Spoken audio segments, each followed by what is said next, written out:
I've done my final presentation on the country Greece. Greece is a Mediterranean country.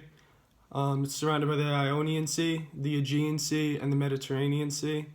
The national language is Greek. 99% of the people there speak it. The other 1% is about English and a few other miscellaneous languages.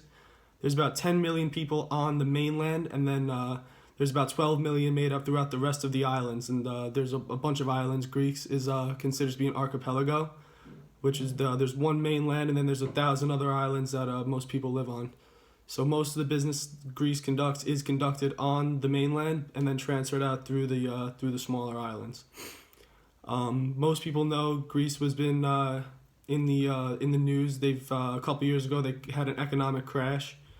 Most of their people were employed by the government, and there was no people in the private sector, which ended up leading to no circulation, and the money kept getting cycled back through.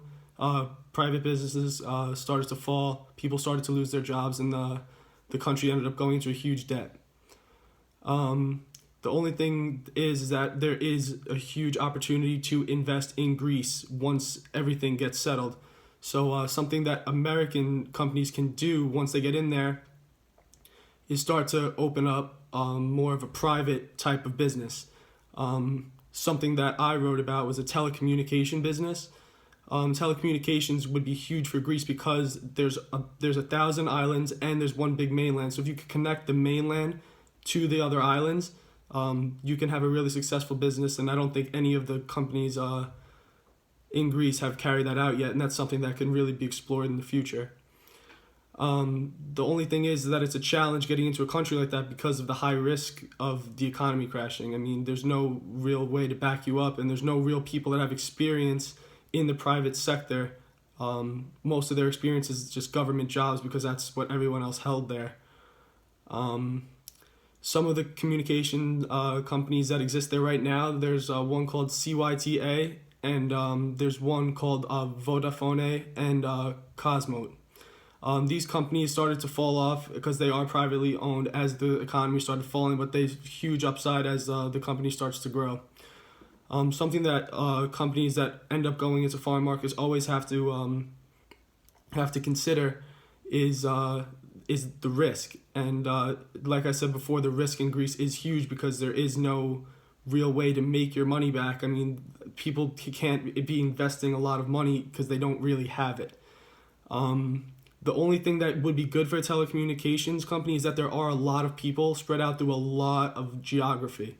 So if they could find a way to make this work, then this could be a huge upside, and this could be something that Greece looks forward to as they start to climb out of this economic debt that they've put themselves in. I think that in my paper I discussed that regional integration would be much better for Greece right now because it is hard to get other companies from other countries around it to invest in Greece because of the economic crisis. So if you're going to get those companies to invest, you have to build a stable market first, and that's something that you need to do regionally. So in order to get companies from wealthier nations like Germany and France and England to end up coming back to invest in Greece, you're going to need to get a little bit more stable first. So that's why I think regional integration is a little bit more important for Greece right now, but eventually they're going to have to get global if they want to build these companies up and make a little bit more money.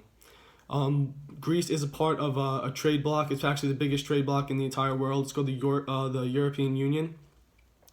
The only thing with Greece and the European Union is that a lot of the wealthier countries, like I mentioned, Greece is holding back countries like Germany and England and France, and they're kind of sick of carrying the weight along, and they kind of want to cut it. And now England has been rumored to leave the European Union because they're sick of providing a lot more money than everybody else is, and then everyone else would be kind of screwed over if this ends up happening. So Greece has to try to get their stuff together a little bit faster because of people wanting to leave, honestly, and that would screw up Greece. But not only would it screw up Greece, but it would screw up everything, all of the global markets, America included, even though it's not a part of the European Union.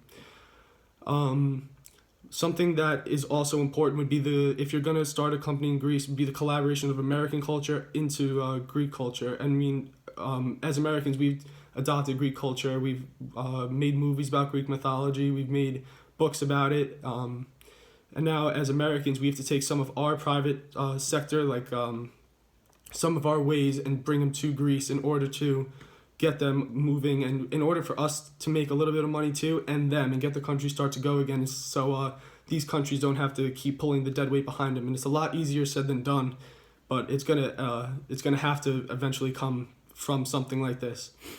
Another point that I touched on that's huge in my paper would be corporate social responsibility. Now, this is a huge opportunity for a company to get their name out there in Greece. If someone, even though it's a high risk, you go into Greece and you try to make a successful company, and you get your name out there.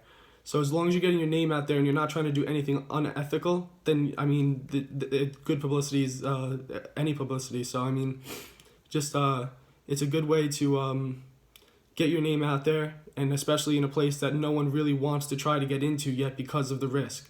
So I mean, Greece just has I touched upon it in my paper that the historic value of Greece will end up coming back and helping it through, because once people start to see that Greece is stable again, they're going to realize that Greece was like that ancient civilization that it used to be, the total powerhouse. And that's what it could be, because it is the largest has the largest shipping port industry in the entire world. Almost 3/4 of the country is all located right on the Mediterranean Sea, as long as all those islands are all fishing and shipping industry. So there's huge opportunity to get there. So that was my presentation on Greece. Thank you, guys.